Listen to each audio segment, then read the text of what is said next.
All right, folks, back on the Bossman show, front of the show, Todd Golden. He's now with Florida, the Gators. He was at Auburn, USF, the Dons. He's back out east with us. How you doing, Todd? Good to have you on this side of the world, man. Hey, I'll tell you what, my friend. It's great to be back down in the South with you. It's been a wild 3 months, but I'm grateful to be here. Man, let me ask you, man. When opportunity came up to get this job, man. What about this job really kind of got you on to come on back, man? Make you leave where you had such success out there with the Dons and say, hey, the Gator Nation, the Gator Chomp, I'm here. Swamp time it is for me. it's no, sorry, I lost you for a second. Hit me with that one more time. Now, say how I feel to be.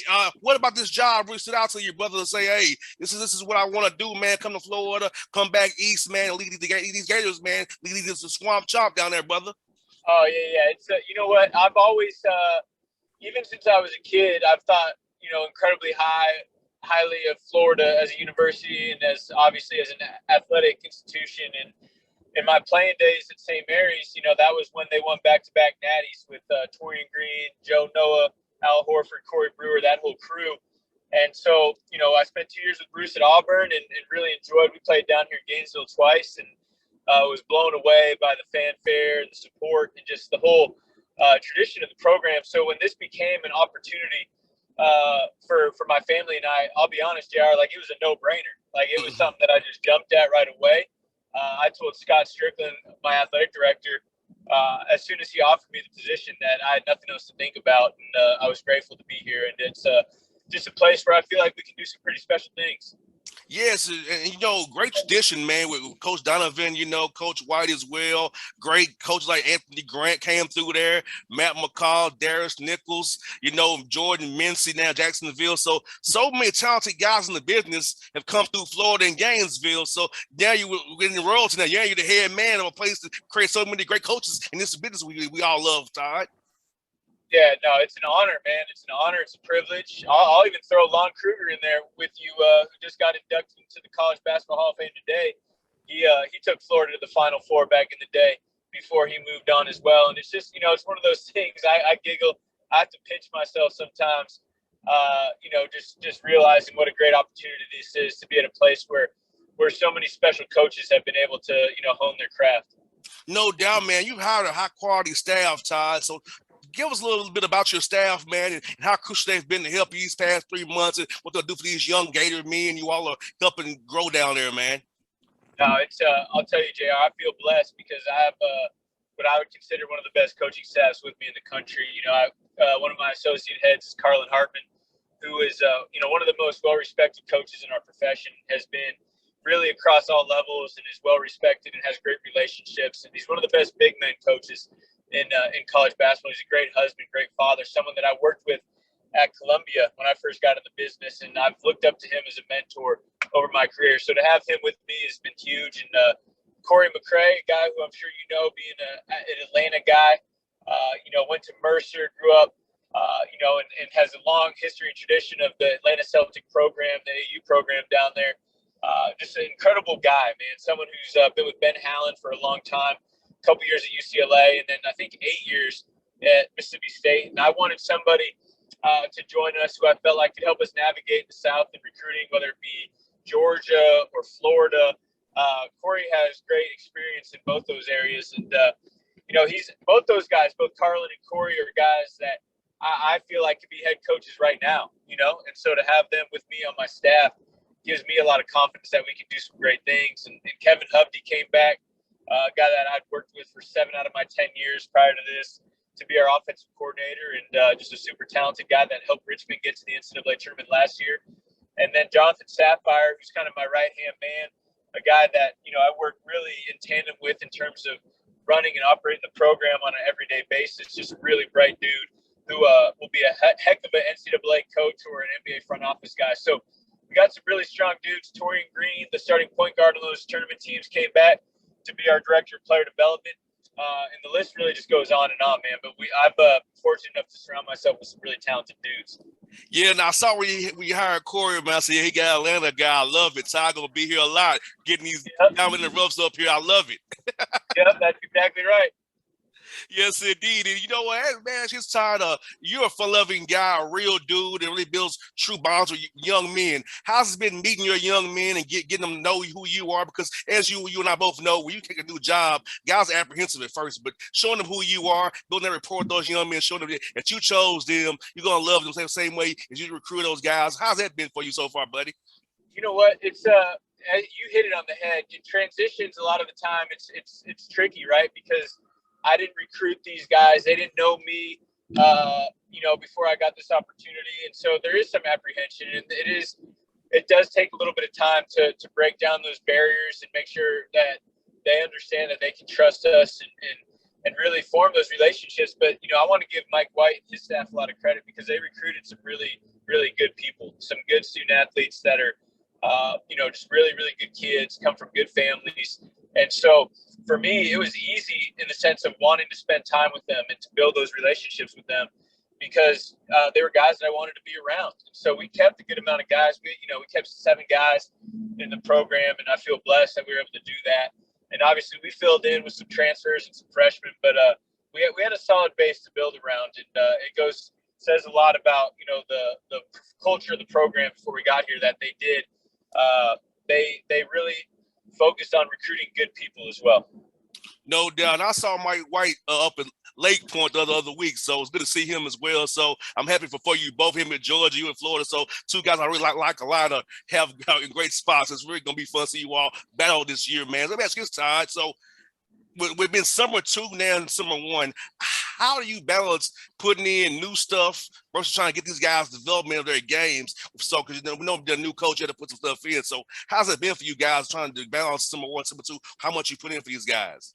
Yeah, it's an awesome question, actually. I think for right now, as we're kind of wrapping up our summer 1 right now, before giving these guys some time over 4th of July, we really were focusing more on, I would say, kind of the macro of just making sure we practiced at a certain pace and made sure we recognize the way we value certain things in practice and kind of the way we go about our business. And as we kind of go into summer 2, now that I feel like we have that great foundation built in terms of the expectation of the work ethic and the effort, we'll get into the micro of kind of putting in our offense and defense and what I call special teams, which is really just rebounding and sidelining based on out of bounds, but it's been a challenge because we have, we're starting from scratch, and you kind of take for granted, even when you recruit new players, that when you have a program that you've built, got everything kind of flows naturally. Whereas here, we really had to build that foundation to understand that things that we used to take for granted a little bit, it wouldn't be the case here. That we had to really crawl before we walk and walk before we run. No doubt, man. And also what's very key, Todd, is this that strength piece of it, getting these guys strong, conditions for this long season, because down this as you and I both know, man, this season is a tough brawl from January through March there to the tournament. So how are your strength coaches been helping your guys get stronger to play your system and play fast and get ready for that grind as you all get going here in September, November, brother? It's an incredibly important piece, and I was so pleased with the job that my strength coach did at San Francisco and really getting our guys bigger, stronger, and more athletic, that I wanted to bring him with us here to Florida because I thought he earned that opportunity, to come onto the bigger stage with us. And so Victor Lopez is our strength coach here. Like I said, I brought him from San Francisco, former Marine, and a great dude that just really vibes with the guys and has a great balance of accountability while also getting them to have some fun in the weight room, which I think is a challenge, a lot of time with basketball players. And, that was one of our main factors here in the first summer was, hey, we want to get bigger and stronger. And so, Vic's done a really good job. He's been in there with them 4 days a week and really trying to push them the extra mile because, like you said, if you try to come in this league with some weak bodies, you're going to get tossed around real quick. So, we're emphasizing it, making sure our guys understand how important it is. No doubt. And Tyler mentions, brother, what you've been in Florida now, SEC school now. How has it been with this NIL to help your young men teaching them about the finances of it, the tax piece of it as well, and knowing who to go to actually secure a good deal for them and the university and does not get anybody in trouble?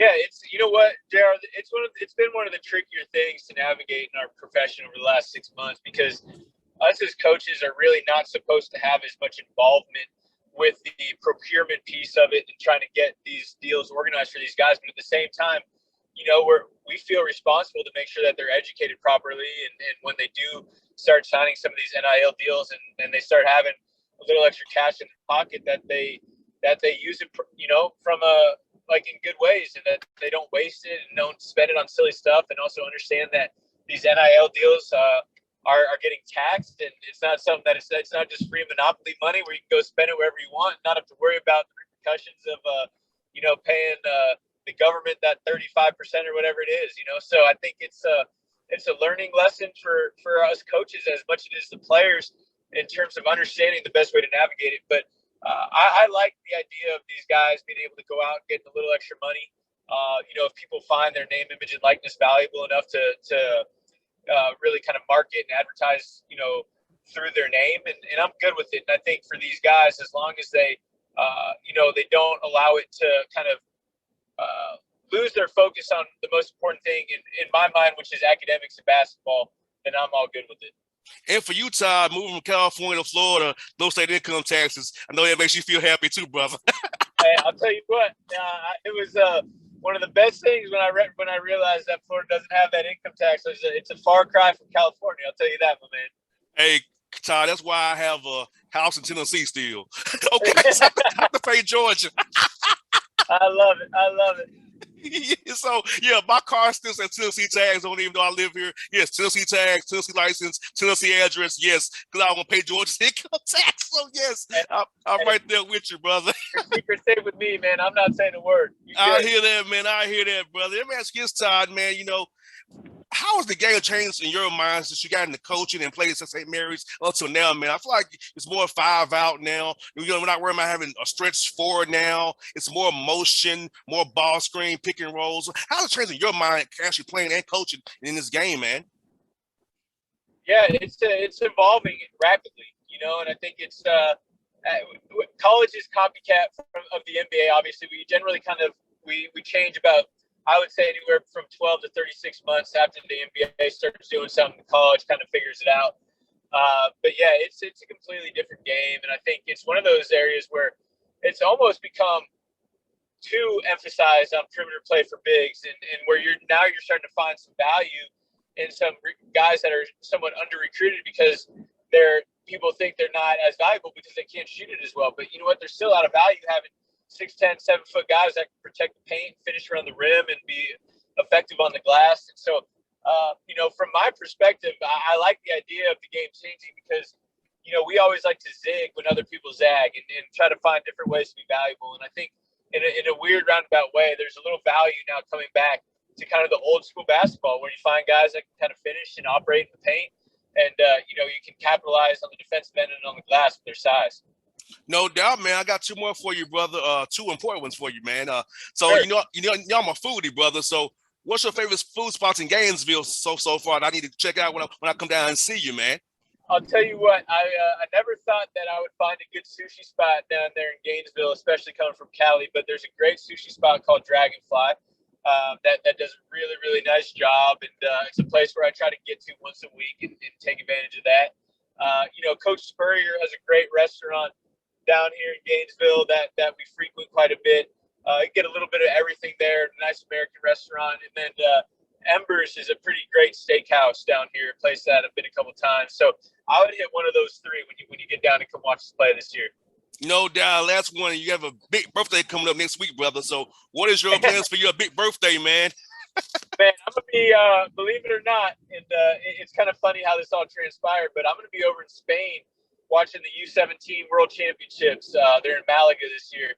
And, I had wanted a couple of my assistants to go over there and check it out. And then they came back to the head coach and let him know that their passports had expired and they weren't sure if they can get it done in time. And I'll tell you what, if it was in Macedonia or Siberia or somewhere like that, you would not find me over there, JR. But, with Malaga and Spain, it's not a bad place to be. So I'm going to go over there, check out the 16 different countries, and I'll be on the ground over there on July 7th when I turn 37 years old.